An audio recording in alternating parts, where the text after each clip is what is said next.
Jauh berjalan banyak dilihat, dan pengalaman adalah guru yang paling bijaksana.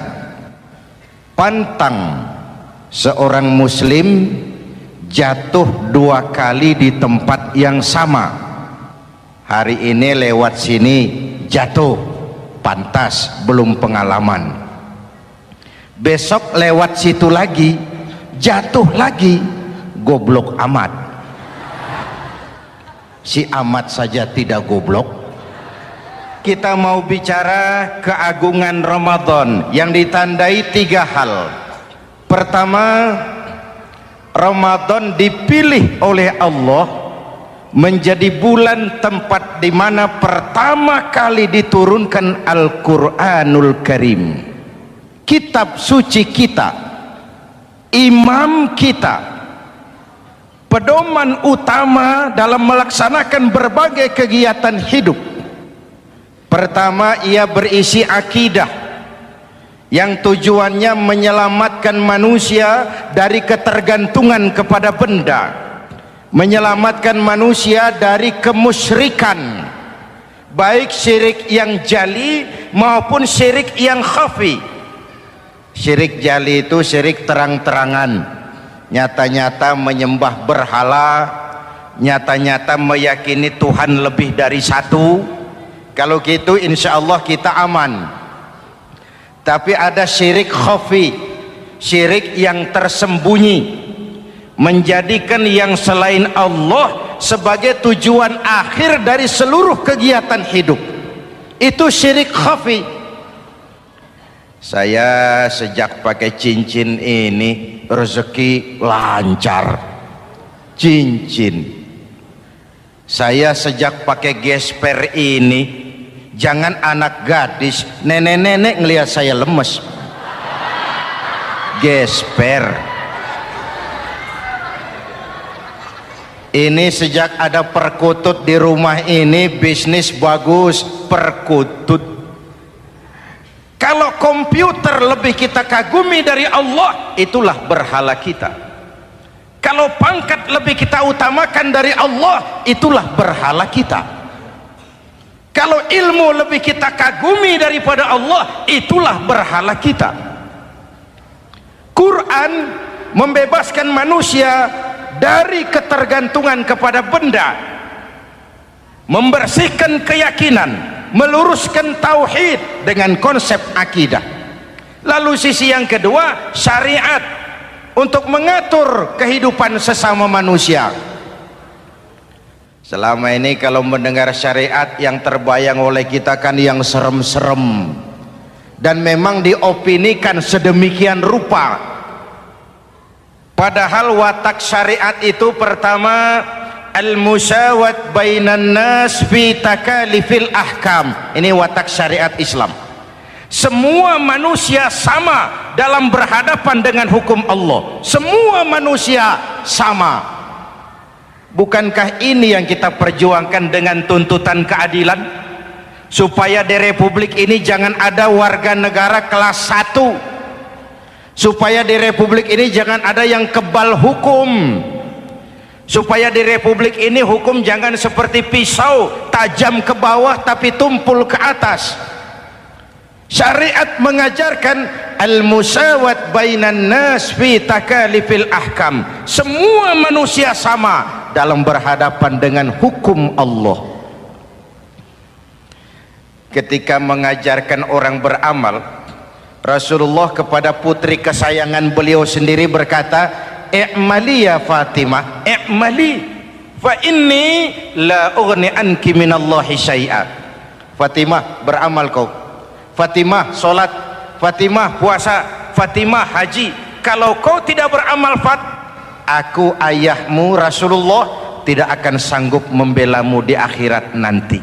Inilah watak syariat.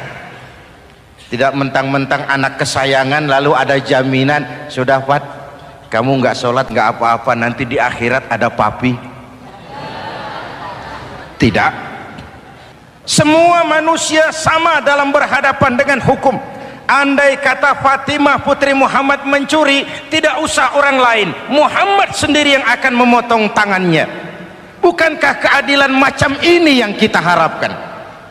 Cuma sayang selama ini banyak kita mengenal Islam seperti orang buta kenal gajah.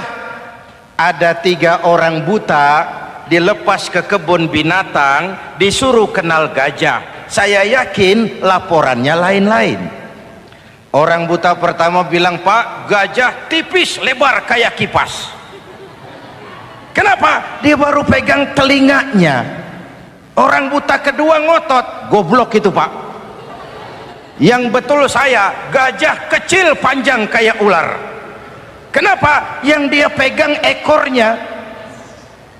Orang buta ketiga lebih marah, "Dua-duanya tolol, Pak. Yang betul itu saya, gajah tinggi besar seperti pohon kelapa." Karena yang dia pegang kakinya.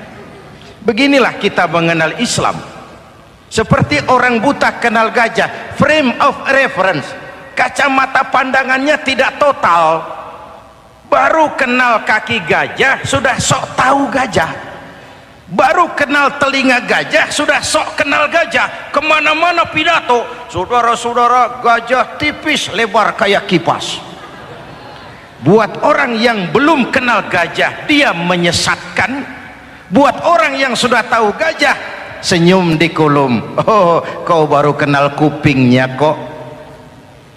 Begitulah kadang-kadang kita baca Quran, ayatnya yang keras, kesannya Islam itu sangar, Islam itu sadis, Islam itu perang. Di sisi lain ada yang adem, sejuk, lalu lahir generasi feminim. Buat saya yang terpenting semua kita perlu. Rasul mengajarkan, "La takun ratban fatuksara wala yabisan fatuksara." Jangan lemah, nanti kau diinjak orang, tapi jangan keras, nanti kau dipatahkan orang. Hadirin yang saya hormati, lalu syariat juga punya at-tadrij fit tasri, tahapan dalam melaksanakan syariat. Oleh karena itu Ramadan yang keagungannya ditandai dengan turunnya Al-Quran harus jadi momentum kembalinya kita kepada Al-Quran. Quran itu imam, kita ini makmum. Saya mau tanya, imam ikut makmum apa makmum ikut imam? Makmum ikut imam apa imam ikut makmum? Makmum ikut imam. Kalau Quran imam dan kita makmum, kita ikut Quran, jangan Quran diminta ikut kita. Imam ruku, kita ruku, imam sujud, kita sujud, imam i'tidal, kita i'tidal. Ke barat kata Quran, ke barat kita berangkat, ke timur kata Quran, ke timur kita menuju. Halal kata Quran, ambil, haram menurut Quran, tinggalkan. Kalau dia imam dan kita adalah makmum, mari berimam kepada Al-Quranul Karim. Yang kedua, keagungan Ramadan ditandai dengan perintah melaksanakan ibadah puasa. Para ulama menyebut puasa itu ibadah sirriyah, ibadah rahasia, ibadah abstrak, tidak ada unsur sugesti. Kalau kita sholat, orang lihat. Kita sodakoh, orang tahu. Kita pergi haji, satu kampung nganter. Kita puasa, cuma kita dan Allah. Pura-pura sholat, ketahuan, Pak. Pura-pura sodakoh, nggak bisa dong, apa yang disedekahin. Pura-pura haji, kemana perginya? Tapi pura-pura puasa, gampang. Keluar rumah, bibir lap yang kering, jalan lemesin dikit, ada angin miring, lemes amat puasa. Sirriyah, abstrak. Ibadah lain bisa dinilai, wah itu teman kita sodakohnya berani ya. Kok tahu kamu? Kelihatan dari jumlahnya. Itu sholatnya khusyuk ya. Kok ngerti kamu? Kelihatan dari geraknya. Tetangga sebelah itu rasa-rasanya hajinya mabrur ya. Kok ngerti kamu? Kelihatan dari tingkah lakunya setelah pulang haji. Kalau yang sebelah lagi itu haji tomat. Di Mekah tobat sampai kampung kumat. Ibadah lain kelihatan bisa dinilai, tapi puasa tidak bisa dinilai. Belum pernah saya dengar orang bilang, teman kita puasanya mantap betul ya. Kok tahu kamu? Beludah terus. Nggak ada hubungannya. Oleh karena puasa ibadah sirri, ibadah abstrak, maka yang terbentuk dari ibadah ini pertama keikhlasan. Ini sikap hidup yang paling penting. Orang lain mau puji atau tidak bukan soal, orang lain mau dengar atau tidak bukan soal. Ini urusan saya dengan Allah. Dari ibadah sirri seperti ini terbentuk keikhlasan, dan itu penting. Penyakit yang namanya stres lalu menjadi stroke itu umumnya karena orang kehilangan keikhlasan. Tetangga sebelahnya beli TV, dia demam, panas dingin. Temannya naik jabatan, dia masuk rumah sakit. Temannya beli rumah, dia mati. Disiksa oleh perasaannya sendiri.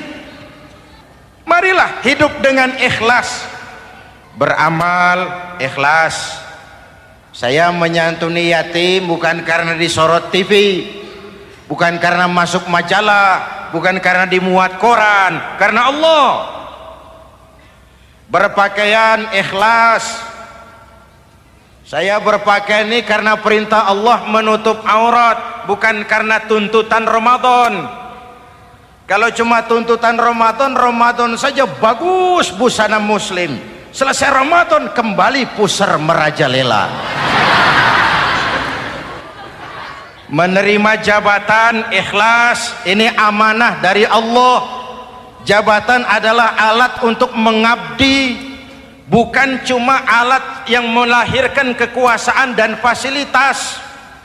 Kalau kekuasaan dianggap sebagai fasilitas dan kekuasaan, maka yang lahir tentu akhirnya maling-maling baru, yang lahir rampok-rampok baru, yang dikuras ya harta negara.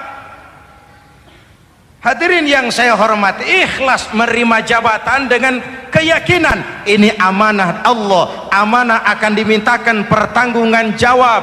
Ini alat untuk berbuat baik, ini alat untuk mengabdi. Kalau cuma digambarkan kekuasaan jabatan sebagai kekuasaan dan fasilitas, itu yang lalu banyak melahirkan rampok-rampok baru. Betul? Iya, kalau jabatan kan gajiannya jelas. Menteri gajinya jelas, anggota DPR gajinya jelas, presiden, wakil presiden gajinya jelas. Tetapi ketika fasilitas dan kekuasaan banyak memberikan hasil, jangan heran lalu muncul penjarahan terhadap kekayaan-kekayaan yang justru merupakan milik rakyat. Ikhlas dalam menerima jabatan, ikhlas dalam berbuat, ikhlas dalam beramal. Lalu yang kedua, jujur. Tadi siang saudara sholat zuhur apa tidak? Sholat. Yang sholat? Ya enggak, ya enggak. Sebelum sholat zuhur kan saudara berwudu. Waktu berwudu kan saudara berkemur, memasukkan air ke mulut. Umpama waktu berkemur saudara korupsi, dikit saja airnya saudara minum, jangankan hansip, jangankan satpam, jangankan polisi, teman sebelah pun tidak tahu kalau waktu berkemur kita korupsi. Kenapa kita tidak mau melakukan itu? Ada rasa malu kepada Allah. Alangkah positifnya kalau ini diterjemahkan dalam kehidupan. Sekarang kan kita berpikirnya Allah ditekan. Kamu korupsi ya? Iya, Tuhan kan tahu. Biarin, Tuhan mah tahu, nggak ribut. Nggak ribut katanya. Tapi kalau orang, 3 orang saja tahu, geger kantor. Bayangin, Tuhan aja ditekan, Tuhan diintimidasi, apalagi orang lain. Lahir etika otonom, daya kontrol yang paling ampuh yang muncul dari dalam jiwa kita sendiri. keikhlasan yang dibentuk oleh pelaksanaan ibadah puasa, kejujuran yang dibentuk oleh pelaksanaan ibadah puasa, lalu kesabaran. Kata Nabi, as-siyamu junnatun, puasa itu benteng, dinding. Fa idza kana yaumus siyami ahadikum, kalau salah seorang kamu tengah berpuasa, fala yarfus, jangan berkata kotor, wala yafsuk, jangan berkata keji, wa in sabahu ahadun au qatalahu falyaqul inni shaim, inni shaim. Kalau ada orang mencaci maki dia, bahkan mengajak dia berkelahi yang menurut ukuran dia mesti menang, tapi karena puasa, maaf, saya bukan gak berani sama kamu, saya sedang puasa. Kalau mau berkelahi juga ntar aja habis buka, segeran dikit berantemnya. Inni shaim, maaf saya sedang berpuasa. Itu merupakan benteng. Orang itu kan kalau lagi puasa kondisi lapar, haus, temperamen kan tinggi, sedikit tersinggung temperatur naik, sama marah gampang. Kalau waktu begitu dia bisa sabar, ketika kenyang sudah nggak ada masalah. Sabar baik dalam taat kepada Allah, sabar dalam melaksanakan perintahnya, sabar dalam meninggalkan larangannya, dan sabar di dalam menghadapi musibah, kesulitan-kesulitan dalam kehidupan kita. Hadirin, kalau ibadah berpuasa kita baik, kita yang malam ini pasti bukan kita 20 hari yang lalu. Kita yang malam ini, kita yang sudah ditempa oleh penggojologan Ramadan, ditempa oleh kawah candra di mukanya Ramadan, sehingga membias dalam pembentukan pribadi. Setiap ibadah yang dikerjakan dengan benar pasti punya dampak positif dalam meluruskan moral orang yang melaksanakan ibadah itu sendiri. Jangan sampai terjebak kepada rutinitas ritual. Akhirnya seperti yang sering saya ungkapkan, sholat rajin, maksiat tekun, baca Quran mau, fitnah orang hobi, sedekah ya sedekah tapi nyolongnya lebih gede dari sedekahnya. Sedekahnya cuma untuk ngumpetin korupsinya. Akhirnya jadi lipstik, akhirnya jadi dekorasi. Setiap ibadah yang dikerjakan dengan benar punya dampak positif dalam meluruskan moral dan memperbaiki akhlak orang yang melaksanakan ibadah itu sendiri. Begitulah Ramadan, ada pelaksanaan ibadah puasa. Dan untuk puasa Nabi bersabda, lis-shaimi farhatani, farhatun indal iftar wa farhatun inda liqa'i rabbih. Buat orang yang berpuasa ada dua kegembiraan yang tidak dimiliki oleh yang tidak melaksanakan puasa. Dua kegembiraan. Pertama, farhatun indal iftar, kegembiraan menjelang saat-saat berbuka. Hati itu besar, rasa optimisme, padahal bukanya cuma sama tempe, sama tahu, sama ikan asin. Tapi entah makin dekat maghrib hati makin berbunga, ada kebahagiaan yang tidak bisa diceritakan. Allahumma lakasumtu, ya Allah hari ini saya laksanakan perintahmu, saya lawan rasa nafsu, saya tempuh lapar, haus, saya tunaikan semua ini. Itu kegembiraan yang puasa. Yang kedua, wa farhatun inda liqa'i rabbih, kegembiraan kedua nanti di akhirat pada saat bertemu dengan Allah subhanahu wa ta'ala. Masuk surga nikmat, bertemu Allah jauh lebih nikmat. Hadirin yang saya hormati, bahkan di surga ada sebuah pintu yang khusus disiapkan bagi orang-orang yang melaksanakan puasa. Tidak bisa masuk ke pintu itu kecuali orang yang puasa. Dan pintu itu disebut pintu Rayyan, Babur Rayyan, pintu Rayyan, yang hanya boleh dimasuki orang-orang yang melaksanakan ibadah puasa. Hadirin, lalu yang berikutnya, ibadah puasa ganjarannya abstrak. Kalau ibadah lain kita bisa lihat itu, sholat berjamaah pahalanya begini, haji kalau mabrur pahalanya begitu, sodakoh pahalanya begini. Puasa Allah cuma bilang asyamu li wa ana ajzibi, puasa untukku dan aku yang membalasnya. Berapa besar balasan Allah tidak diberitahu. Artinya apa? Kalau saudara kerja, mandor bilang, mas kau kerja sama saya, gajimu sebulan 5 juta, ketahuan sebulan 5 juta, kita kan bisa kong kaling kong, ada mandor rajin, tidak ada mandor kendor, pokoknya jatah 5 juta. Tapi kalau mandor cuma bilang, mas kau kerja sama aku, soal gajimu nanti aku yang atur, berapa besarnya nggak dikasih tahu. Aturan seperti ini harusnya membuat kita kerja lebih hati-hati. Sebab apa? Mungkin gaji kita sama saja 5 juta kalau kerja biasa-biasa, mungkin jauh lebih besar kalau pekerjaan memuaskan, mungkin tidak digaji sama sekali kalau pekerjaan sembarangan. Tidak dijelaskannya gambaran pahala puasa menjadi sugesti untuk melaksanakan ibadah puasa ini dengan sebaik-baiknya. Hadirin yang saya cintai, yang ketiga soal keagungan Ramadan ini. Di dalam bulan Ramadan ada satu malam yang bobotnya khairun min alfi syahrin, satu malam tapi lebih baik daripada 1000 bulan, yang kita kenal dengan malam Qadar atau Lailatul Qadar.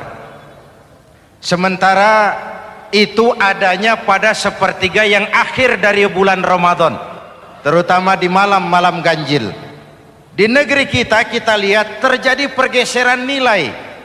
Awal-awal Ramadan minggu pertama pasar sepi, masjid ramai, full house, meledak. Betul? Padahal Rasul memberikan contoh, kalau sudah masuk sepertiga yang akhir Ramadan, beliau sing-singkan lengan baju, hamparkan sajadah, lebih banyak di masjid daripada di rumah. Itu baginda Rasul. Sing-singkan lengan baju, hamparkan sajadah, lebih banyak di masjid daripada di rumah. Hadirin yang saya hormati, di situ makna meraih kemenangan. Karena itu lebaran lain dengan Idul Fitri. Lebaran siapa saja boleh ikutan, tapi Idul Fitri milik orang yang melaksanakan ibadah Ramadan dengan baik. Nah, saya kembali kepada Lailatul Qadar. Semua kita, kecil atau besar, sengaja atau tidak, khilaf atau terpaksa, pasti punya yang namanya dosa. Di sini semua yang hadir nih, include saya, apa ada yang tidak punya dosa? Ayo, jujur. Apa ada di antara kita di sini yang nggak punya salah? Apa ada yang nggak punya dosa? Setiap kita, kecil, besar, sedikit, banyak, terlupa, terpaksa, pasti punya salah. Sekarang kalau mau hitung dagang, kita diberi umur 65, 40 tahun penuh dosa, lalu taubat 25 tahun. Menurut neraca hukum dagang belum seimbang. Dosa 40 tahun ditebus taubat 25 tahun. Menurut neraca hukum dagang. Untung Allah tidak dagang-dagangan kepada kita. Di Ramadan ini Allah ngobrol pahala. Di Ramadan ini Allah membuka pintu rahmah yang seluas-luasnya. Sampai-sampai ada hadis qudsi, "Lau amiltumul khataya hatta mala'atis sama, thumma nadimtum, fataballahu alaikum." Kalaupun kamu berbuat dosa, penuh langit dengan dosamu, kemudian kamu menyesal dan bertaubat, Allah pasti akan menerima taubatmu. Hadirin yang saya hormati, inilah momentum Ramadan, saat dimana kita melakukan pemutihan diri. Masih ingat cerita dalam kitab Durratun Nasihin? Saya ulang lagi cerita ini untuk sugesti. Ada buajingan tengik, pernah membunuh 99 orang. Satu saat hidayah datang kepadanya, terniat ingin bertaubat. Dicarinya seorang ustadz, ketemu ustadz kepala ngajar. Ustadz, ya, apa? Saya mau taubat, diterima apa tidak taubat saya? Emangnya dosa kamu apa? Saya pernah membunuh 99 orang, Ustadz. Ustadznya melotot. Wih, banyak amat. Enggak segampang itu nyawa hak prerogatif Allah. Cuma Allah yang berhak ngambil. Membunuh tanpa alasan yang benar, dosa besar. Dosamu kelewat banyak, Mas. Enggak bisa. Dia ponis lebih dulu kayak surga milik bapak moyangnya. Ini preman kita pikir ini ustadz saya niat baik-baik ngomongnya nggak enak. Nah, daripada 99 tanggung, saya lempengin aja nih urusan. Dibabat lagi ustadz, tamat, selesai, pas, cepet. Niat taubatnya masih terus, dia mengembara sampai ketemu seorang ustadz yang bijak. Waalaikumsalam Ustadz. Assalam. Ada apa? Ustadz, saya mau taubat, diterima apa enggak sih? Oh, sebelum mentari terbit dari sebelah barat, sebelum nafasmu sampai di tenggorokan, Allah akan menerima taubatmu. Boleh jadi dosamu besar, tapi ampunan Allah lebih besar dari dosamu. Begitu Ustaz. Iya. Cuman ngomong-ngomong dosamu apa sih? Ustaz, saya sih tadinya cuma bunuh 99 orang. Terus ada Ustaz ngomongnya nggak enak. Jadi saya cukupin 100. Oh, taubatmu diterima asal benar-benar. Cuma begini saja, kampungmu kampung brengsek tuh, lingkunganmu nggak sehat. Kalau kau pulang ke sana lagi, niat taubatmu bisa lentur dan luntur. Kamu pindah saja, hijrah ke kampung lain yang lebih baik. Baik Ustadz, makasih. Wah, ngepak koper, pindah. Belum sampai ke kampung yang dituju, ajal datang merenggut nyawa. Ketika ruh keluar dari jasad, ini malaikat rahmah dengan malaikat azab rebutan. Kata malaikat rahmah, ini jatah saya, orang ini sudah taubat, tempatnya di surga. Kata malaikat azab, nanti dulu, taubat sih taubat, 100 bagaimana urusannya? Bertengkar. Akhirnya Allah mengutus malaikat Jibril, kau adili. Kata Jibril, ukur sajalah mana yang lebih dekat, kampung yang dituju atau kampung yang ditinggalkan. Ketika diukur, kampung yang dituju lebih dekat dari kampung yang ditinggalkan. Kata Jibril, dia jatah malaikat rahmah, taubatnya diterima Allah. Nah, kalau mendengar riwayat seperti ini, jangan diartikan bahwa untuk taubat mesti membunuh 100 orang. Ini harus diartikan bagaimanapun besar dosa dan kesalahan yang kita lakukan, jangan putus asa dari rahmat Allah. Sebaliknya, bagaimanapun banyak kebaikan yang kita kerjakan, jangan puas hati dan sombong diri. Kita belum tahu akhir perjalanan hidup ini. Kita hanya berbuat dan berbuat. Kepastian itu haknya Allah. Ada yang masuk neraka karena menyiksa kucing, ada yang masuk surga walaupun sudah membunuh 100 orang.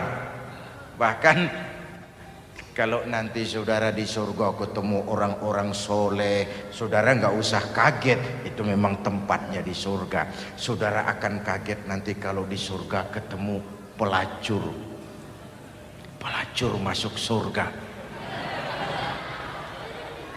Penasaran, saudara samperin, Mbak Yu, ya Mas, sampean ada di sini, apa Allah nggak salah wesel ini? Iya mas, saya ini ada di surga sini. Padahal waktu di dunia dulu saya ini siapa mas tahu kan? Oh, mas juga langganan kan waktu itu kan.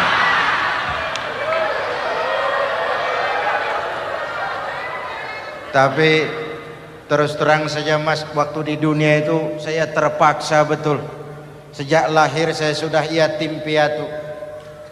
Sejak kecil sudah yatim piatu. Ada tetangga saya muslim sedikit kaya, tapi pelitnya 17 setan.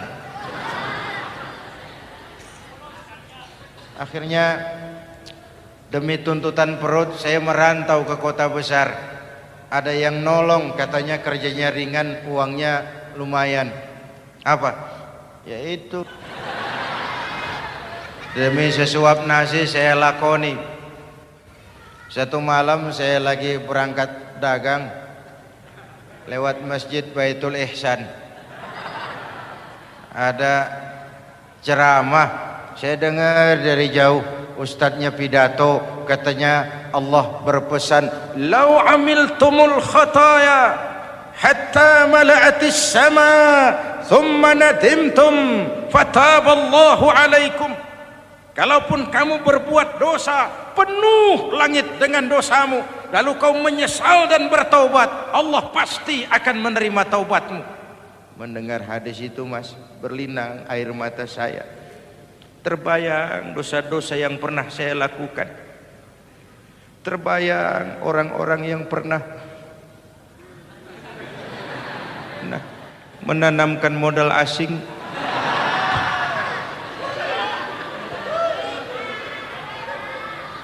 Dikala itu hidayah datang, saya niat taubat pulang kampung mas, mudik. Lagi ngepak koper mau mudik, tamu datang, saya bilang mulai malam ini saya berhenti dagang.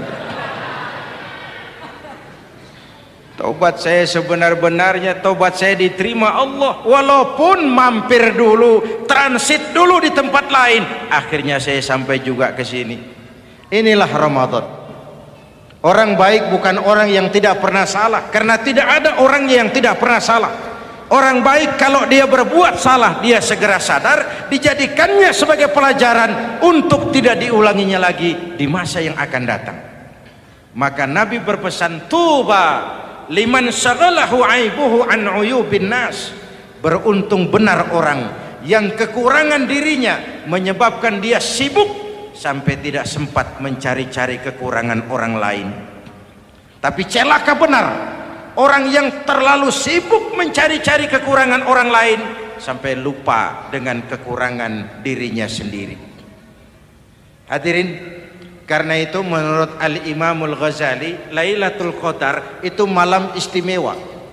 Adanya pada sepertiga yang akhir di malam-malam ganjil. 21, 23, 25, 27, 29. Tetapi yang ingin mendapatkan Lailatul Qadar harus berjaga-jaga sejak awal Ramadan. Nggak bisa pakai ilmu ngancem. Wah ini 21 malam nih, nggak keluar-keluar dari masjid. 22 libur, 23 absen lagi. Nggak bisa seperti itu. Ingin mendapatkan Lailatul Qadar harus berjaga-jaga sejak awal Ramadan. 1000 bulan kira-kira 83 tahun. Rata-rata umur orang sekarang kita ini jarang yang sampai 83. Jarang. Kalau menyontoh Rasul jatah kita 63. Hadirin yang saya hormati, sehingga dikatakan itulah fasilitas yang diberikan Allah kepada umat Muhammad ini. Walaupun umurnya relatif pendek, tapi amaliyahnya tidak kalah dengan umat zaman dulu. Benar, Nabi Nuh umurnya 950 tahun. Ibadah umatnya berarti panjang, tetapi mereka tidak ada Lailatul Qadarnya.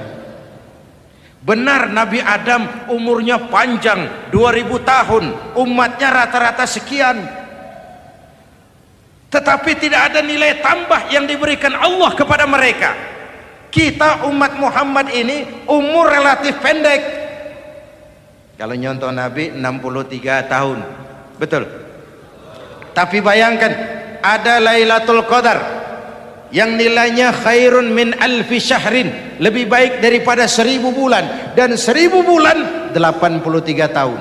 Kalau 10 tahun berturut-turut memanfaatkan Lailatul Qadar, maka artinya umur kita sudah sama dengan umur umat Nabi Nuh alaihi salam. Kualitas ibadahnya yang saya maksud.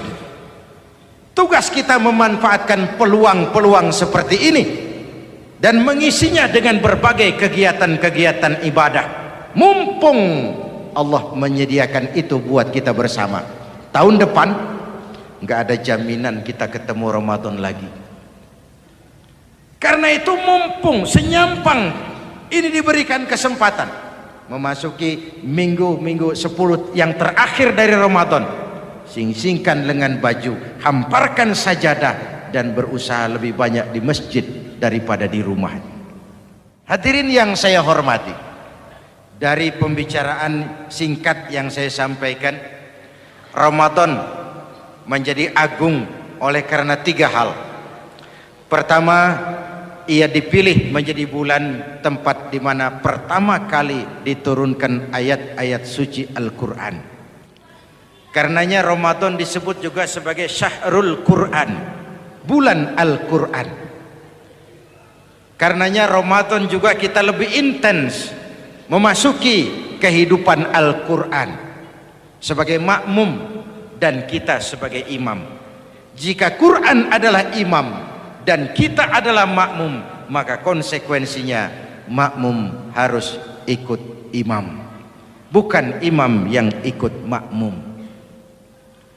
Yang kedua, keagungan Ramadan ditandai dengan pelaksanaan ibadah puasa. Setiap ibadah yang dikerjakan dengan benar pasti punya dampak dalam memperbaiki moral, meluruskan akhlak orang yang melaksanakan ibadah itu sendiri. Maka bulan suci Ramadan menjadilah kawah candra di muka, menjadi bulan training, bulan latihan. Saya sering ibaratkan, Mike Tyson masuk latihan, keluar latihan, tinjunya makin hebat. Hewitt masuk latihan, keluar latihan, tenisnya makin canggih. Zinedine Zidane masuk latihan, keluar latihan, sepak bolanya makin hebat. Kalau latihan tiap hari, main kalah terus, orang kan ngomong, buat apa latihan?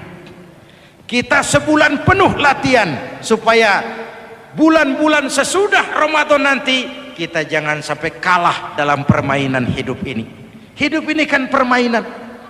Ada yang sekarang ini main sebagai pedagang, main sebagai pejabat, main sebagai pengusaha, main sebagai seniman. Hidup ini permainan. Wa mal hadhil hayatud dunya illa lahwun wa la'ib. Ini cuma permainan. Senarionya sudah ditetapkan oleh sang sutradara Allah Azza wa Jalla. Ini permainan saja. Maka bermainlah sesuai dengan aturan main.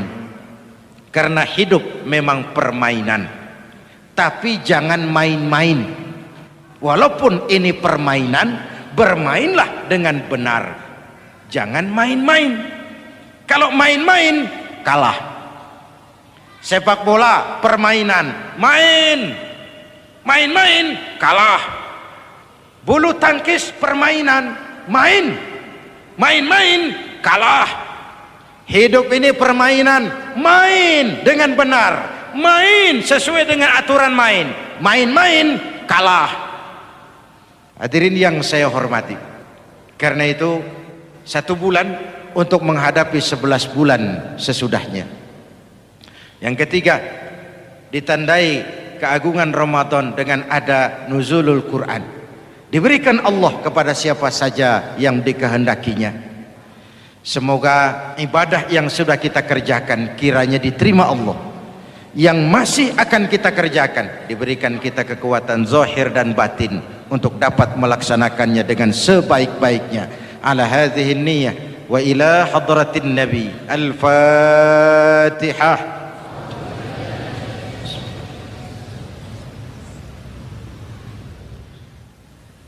Bismillahirrahmanirrahim. Alhamdulillahi Rabbil Alamin. Allahumma salli wa sallim mubarak ala Sayyidina Muhammadin wa ala alihi wa sahbihi ajma'in. Ya Allah, dengan sepenuh perasaan dan pengharapan, dalam segala kerendahan dan kelemahan, ampuni dosa kami, dosa ibu bapa kami, dosa saudara-saudara kami umat Islam. Kalau selama ini lebih banyak lalai kami dari ingat kami, lebih banyak keluhan kami dari syukur kami, lebih banyak marah kami dari sabar kami, tunjuki kami jalan-Mu yang lurus, yang apabila kami berpijak di atasnya, tidaklah kami akan tersesat buat selamanya. Ya Allah, karuniakan kepada kami rakyat dan bangsa Indonesia pemimpin-pemimpin yang takut kepadamu dan sayang kepada kami. Berikan mereka kekuatan zahir dan batin untuk dapat membawa kami rakyat dan bangsa Indonesia menapak menuju hari esok yang lebih pasti dan lebih baik. Rabbana hab lana min azwajina wa dhurriyyatina qurrata a'yun waj'alna lil muttaqina imama. Rabbana atina fid dunya hasanah wa fil akhirati hasanah wa qina adzaban nar. Rabbana taqabbal minna salatana wa siyamana wa qiyamana wa takhashu'ana wa ta'abbudana wa tammim taqsirana ya arhamar rahimin. Rabbana ja'alna minas su'ada'il maqbulin wa la taj'alna ya Allah minal asqiya'il mardudin. Afdalu ma qultuhu ana wan nabiyyuna min qabli la ilaha illallah.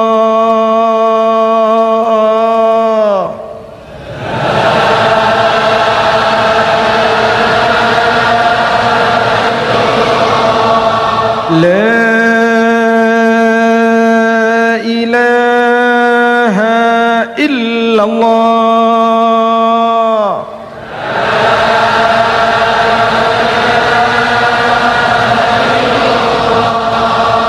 Muhammadur Rasulullah.